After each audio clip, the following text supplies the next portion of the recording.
Hello বন্ধুরা, এই দেখো সকাল সকাল রেডি হয়ে আমি আর আমার ছেলে চলে যাচ্ছি বাপের বাড়ি।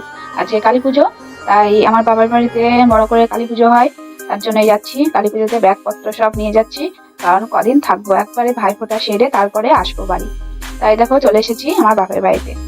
তা বাপের বাড়িতে এই কদিন খুব আনন্দ, খুব মজা করি, সবাই মিলে, বোনেরা সবাই আসে। এই দেখো এটা হলো আমার পিসির মেয়ে, ও এসেছে গতকাল।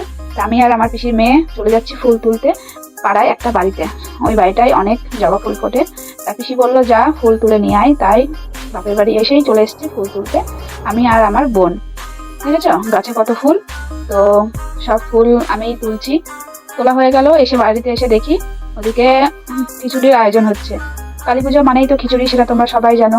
তা এসেই বসে পড়েছি সবজি কাটতে, যেহেতু অনেক জনের রান্না বান্না সব হবে, তো তাই এসেই সবজি কাটতে বসে পড়েছি। সবাই মিলে সবজি কাটছি। ওইটা হলো আমার জেঠি। তা সবাই সবজি কেটে জোগাড় করে দিচ্ছি রাঁধুনিকে, উনি সব রান্না বান্না করবে। তা রান্না বান্না উনি করছেন, আমরা সব জোগাড় করে দিয়ে নিচে চলে এসেছি। এসে দেখি আমাদের বাড়ির সামনে দিয়ে ঠাকুর যাচ্ছে। এটা হলো পালপাড়া, আমাদের বাড়ির পাশেই পালবাড়ি রয়েছে। সমস্ত ঠাকুর আমাদের এখান থেকেই যায়।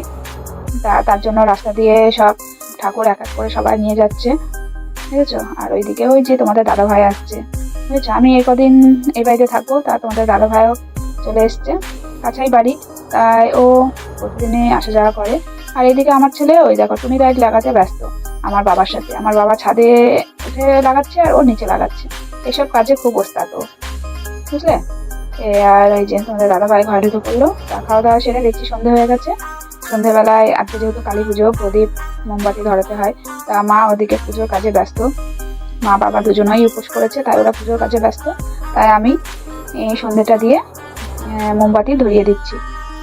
এই আজকে পুজোর দিনে মোমবাতি ধরাতে, কালী পুজোর দিনে খুব ভালো লাগে, তাই না? আমরা ছোটবেলা থেকে মোমবাতি প্রদীপ ধরিয়ে থাকি। তা আমিও এই দেখো বারান্দায় মোমবাতি ধরাচ্ছি। আর ওই যে দুপুরবেলায় আমার ছেলে আর বাবা টুনি লাইট লাগাচ্ছিল, সেগুলোই জ্বলছে।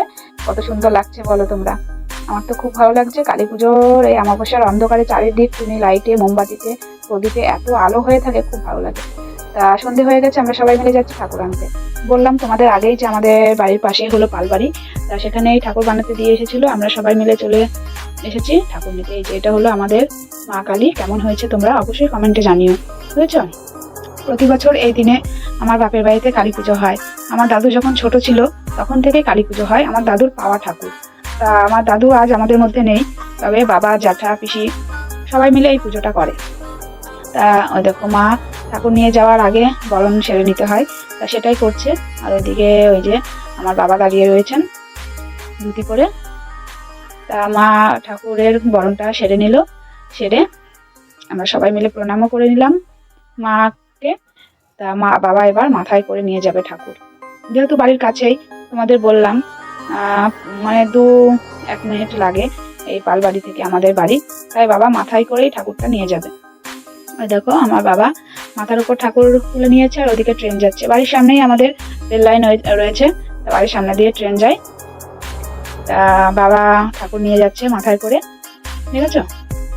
দিয়ে আমার বাবা আর ওইটা হলো আমার একটা ভাই, তা দুজন মিলে ঠাকুরটা নামিয়ে নিল। যেহেতু আমাদের খুব অল্প জায়গা, সরু রাস্তার ভিতর দিয়ে তো মাথায় করে ভিতরে নিয়ে যেতে পারবে না, তাই হাতে করে এইটুকু নিয়ে গেল। দিয়ে ঠাকুর ঘরে ঠাকুরকে বসিয়ে দিয়েছে, আর ওদিকে সবাই খেতে বসে পড়েছে। রান্না বান্না সব কমপ্লিট হয়ে গেছে অনেক আগেই। তা ঠাকুর আনার পর সবাই খেতে বসে পড়েছে, যেহেতু আরো লোকজন আসবে, সবাইকে খেতে দিতে হবে। তাই সন্ধ্যেবেলায় আমরা বোনেরা সবাই মিলে বসে সন্ধ্যের টিফিনটা সেরে নিলাম। আর ওই যে আমার বোনের ছেলে দেখেছো খাচ্ছে কেমন হাতে করে। তা আমি বসে পড়লাম খেতে। খিচুড়ি খেতে আমার খুব ভালো লাগে, আর গরম গরম খিচুড়ি হলে তো কোনো কথাই হয় না, তাই না? তা খাওয়া দাওয়া সেরে সবাইকে খেতে দিয়ে দিলাম। পাড়ায় অনেক লোকদের নেমন্তন্ন ছিল, তারা সবাই একে একে আসছে।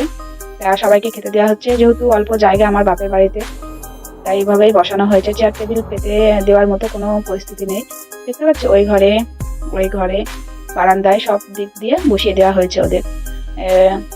অসুবিধা হচ্ছে একটু, কিন্তু কিছু করার নেই। তা সবাইকে আমি খেতে দিলাম, পিসি বোনেরা সবাই মিলেই খেতে দিলাম। আর এদিকে এই দেখো আমাদের বাড়িতে যেমন টুনি লাইট লাগিয়েছে, দেখেছো কত সুন্দর লাগছে বলো তো। এটা আমাদের জেঠিদের ঘর, ওই পাশেরটা আমাদের, বুঝেছো। আর এই যে এটা হলো আমার ঠাকুমার, এখানে আমাদের মন্দিরটা। দেখো ওদিকে পুজো হচ্ছে, একদিকে লোকজন খাওয়া দাওয়া চলছে, আর একদিকে পুজো হচ্ছে। 7টা থেকে পুজো শুরু হয়েছে। আগে অনেক রাতে পুজো হতো, মানে 12টায় বসতো, সকাল হয়ে যেত। এখন আর সেটা হয় না, এখন সন্ধ্যেবেলাতেই পুজো শুরু হয়ে যায়, 12টার মধ্যে পুজো কমপ্লিট। তা পুজো কমপ্লিট হয়ে গেল, অনেকটা রাত হয়ে গেছে, এখন রাত 12টা বাজে প্রায়।